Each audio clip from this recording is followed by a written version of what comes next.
Warahmatullahi wabarakatuh. Starring featuring me, Asfarina Barira Salma, class 3 MSU, and today's topic will be dealing with paragraph structure. Okay, it may seem quite obvious and sort of self-evident, but what is a paragraph? A paragraph is a group of related sentences.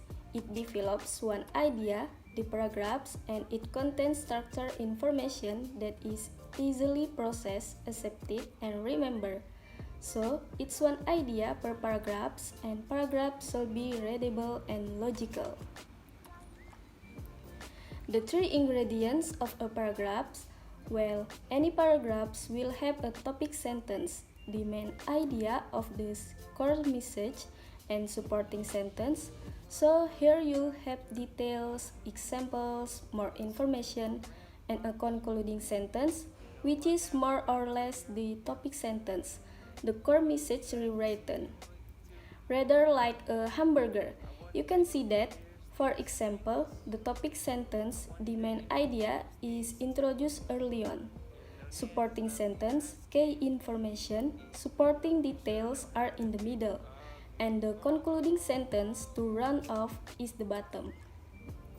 Now, not only is this sort of indicative, typical of the structure of a paragraph, but it's also the structure of an essay, an academic essay. For example, the essay itself will have a main paragraph, information in the middle, and then a conclusion, and each paragraph is sort of a hamburger within the large hamburger if we want to get a bit metaphysical about it. Alright, let's take a look at the model and see if we can identify the three parts. Here is our text. Take a moment, think about it. Where's the topic sentence? That is the sentence that introduces the main idea. Where's the conclusion? And where are the supporting details? Well, here we go. Color coded for easy understanding. The topic sentence is marked out in pink. Now, most paragraphs have the topic at the beginning, but that's not always the case. Occasionally, the topic sentence might come at the end of a paragraph, but generally, you'll see it there. Now, here we have our supporting sentences, the details, the information that explains the main idea. And then, our conclusion or concluding sentence in blue. So, what is the topic of these paragraphs? That it is difficult to solve public health problems. However, great success has been achieved with certain illnesses. And then you see, our conclusion tells us that smallpox and polio are the certain specific illnesses which have been successfully battled. When we talk about writing, well, why is the important? Because paragraphs are a complete bit of information.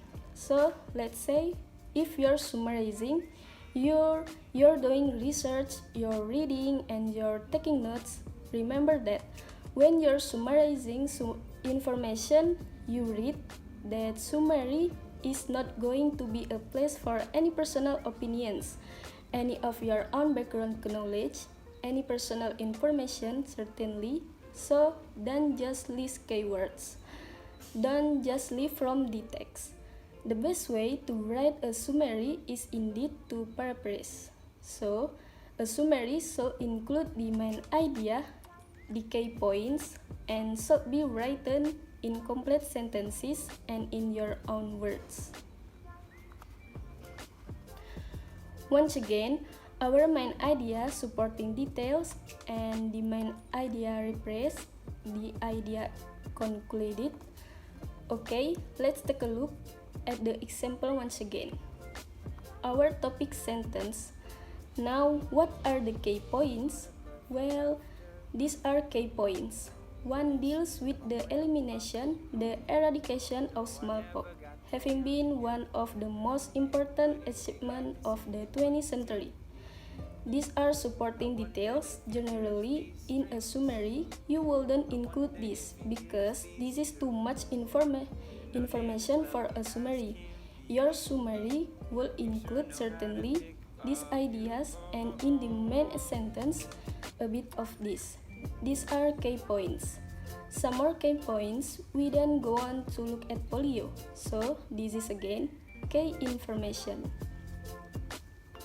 And the fact that polio has not been completely eradicated or eliminated, but the number of cases of polio has diminished or declined. And then your summary again, when you're looking for the main points, you're reading for the main ideas. Here's your conclusion in purple. Okay, what we notice is again, with most paragraphs, it's the beginning and the end of the paragraphs that contain key information.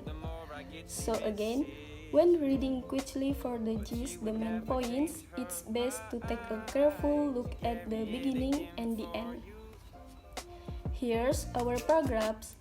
All the ideas within summaries down to simply one sentence, and our summary is as such. The elimination of smallpox in the 20th century and the ongoing successful battle against polio are examples of the progress made in public health sector. Basically, we've got all the key ideas here. The two illnesses mentioned in the paragraph, the fact that one has been completely eradicated and done away with, one is still ongoing but with success. That progress has been made when? In the 20th century, and in what context? In the sector of public health. Thank you for watching. Hopefully this presentation is helpful. Wassalamualaikum warahmatullahi wabarakatuh.